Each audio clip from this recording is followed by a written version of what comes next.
Assalamualaikum warahmatullahi wabarakatuh.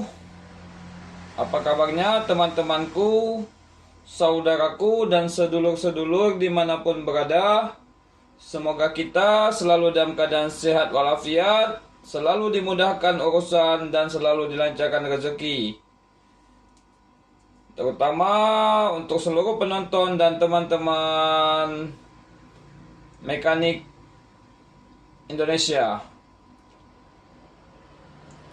Di kesempatan kali ini kami akan sedikit berbagi tentang cara pengecekan pada sensor CKP.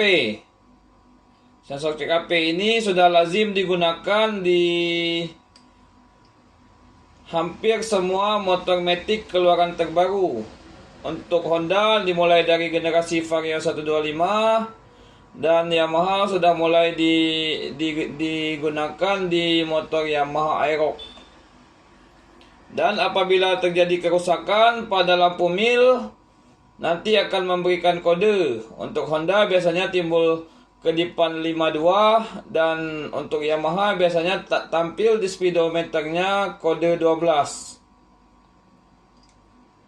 Jadi cara pengecekannya biasanya pada umumnya pada sensor CKP ini apabila sudah benar-benar rusak atau short, kita bisa mengeceknya dengan menggunakan multitester.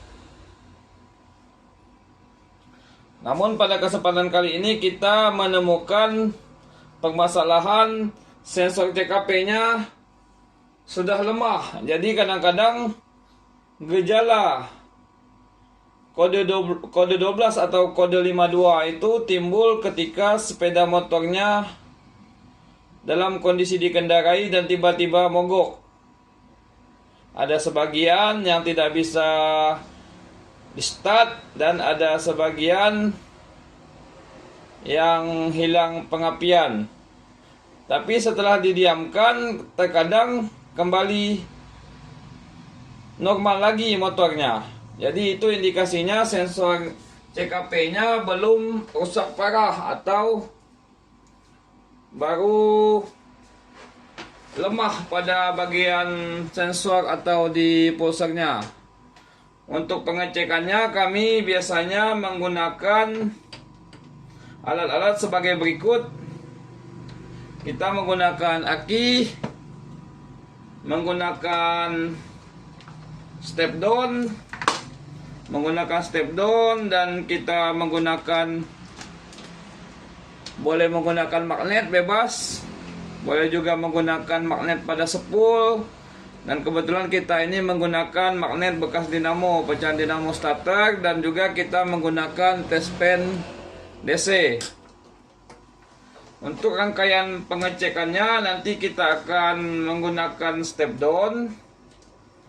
Kita turunkan skalanya. Biasanya kebanyakan kerusakannya terdeteksi apabila voltase inputnya ada di sekitar 2,4 volt. Lebih kurang di rentang segitu, bisa 2,5, 2,6, nanti akan terbaca salah satu sensor ini ada yang tidak menyala pada test pen DC. Sedangkan sensor-sensor Hall yang lainnya normal.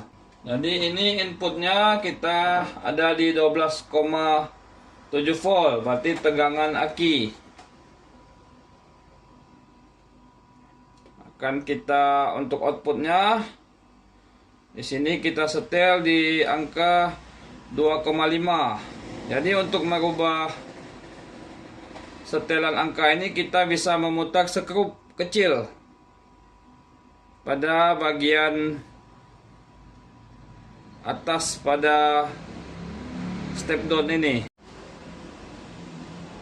Setelah kita melakukan perangkaian pada sistem untuk pengecekan ini, aki masuk ke input step down, kemudian outputnya step down. Untuk bagian masanya kita sambung ke masa, dan untuk positif output step down-nya kita sambungkan ke input 12 volt pada sensor CKP. Untuk tesmen DC-nya kita pasang di input 12 volt. Kemudian kita lakukan pengecekan satu persatu. Pertama pada masa tespen LED menyala.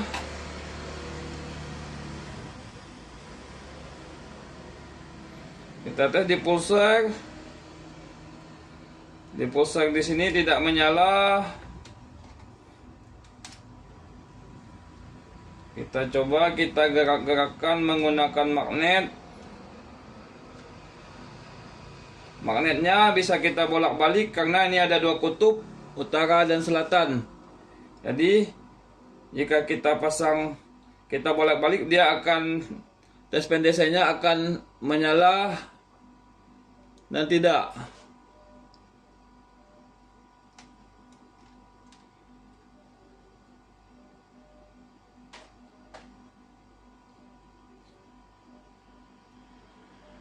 Kemudian kita cek ke sensor Hall. Sensor Hall 1 menyala. Kita dekatkan dengan magnet. Mati. Menyala, berarti sensor Hall-nya masih berfungsi. Kita geser ke sensor Hall 2. Mati. Menyala.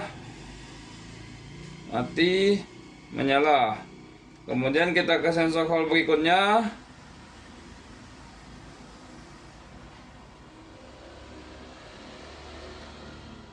Tidak mau menyala. Sudah kita putar, kita bolak-balik, magnetnya tetap tidak mau menyala.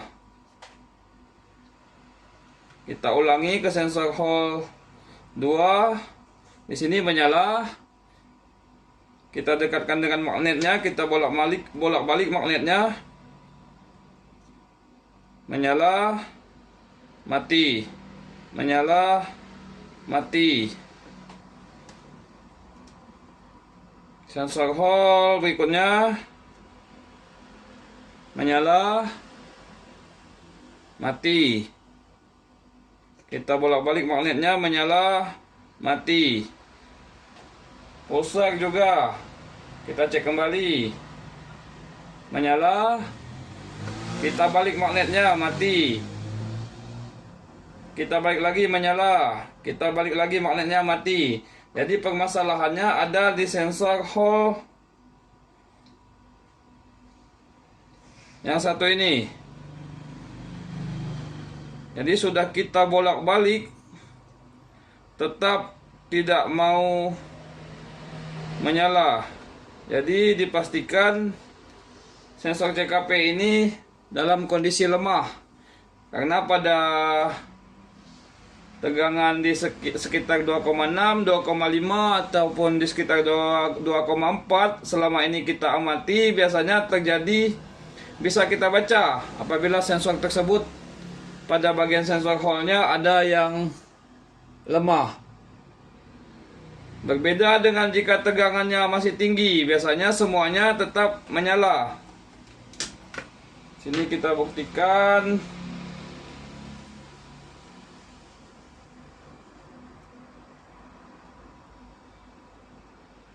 Kita naikkan lagi, nanti akan terbaca apabila dianggap di 10 volt. Sensor Hall yang tadi bermasalah. Di sini kita pasang tesmen DC. Kita gerak-gerakkan magnet, mereka masih mau. Tapi ketika kita turunkan lagi di voltase yang sekitar 2,6, 2,5 atau 2,4, nanti mereka tidak bisa menyala. Berbeda dengan sensor-sensor yang masih normal, mereka masih bisa menyala, termasuk juga pada bagian pulsernya. Jadi sedikit yang bisa kami bagikan pengalaman pribadi kami untuk mengecek sensor Hall atau sensor CKP yang lemah. Jadi untuk yang masih lemah ini terkadang masih meragukan kita untuk melakukan penggantian dengan sensor CKP yang baru. Tetapi setelah kita lakukan pengecekan seperti tadi, kita akan lebih merasa yakin untuk melakukan penggantian dengan sensor-sensor CKP. Terserah mereknya, mau yang CKD ataupun yang merek lain. Dan untuk pengecekan sensor CKP yang baru pun bisa kita lakukan cara yang sama seperti dengan yang tadi kita lakukan. Sekian dari kami, semoga bermanfaat, sukses terus untuk semua mekanik Indonesia, baik mekanik-mekanik yang masih pemula maupun mekanik-mekanik senior kami. Sekian dari kami, wassalamualaikum warahmatullahi wabarakatuh.